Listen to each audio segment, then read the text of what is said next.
Irekiak Euskadiko Gobernu Irekiaren webguneak lehen urteurrena ospatzen du gaur.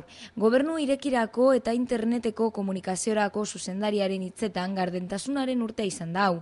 Hala eta guztiz ere hurrengo hilabetetan Irekiak gai horretan sakonduko duela onartu du eta herritarren eta kudeatzailearen parte hartze erlazioa arinago egiteko prozesuari hasiera emango saiola adierazi du. Nagore del Orriozek aurreratu duenaren arabera bigarren bertsio baten garapen prozesuan dago Irekia.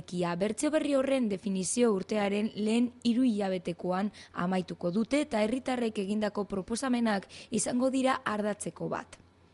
Pauso berri horrekin informazio kopuru handiagoa eskaintzea dugu helburu.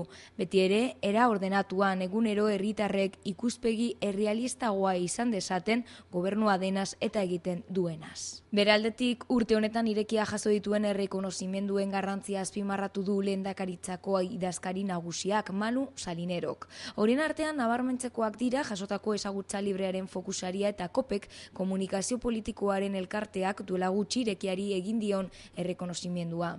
Izan ere, Akopek munduko 10 webgune politiko onenen artean aipatu du Irekia.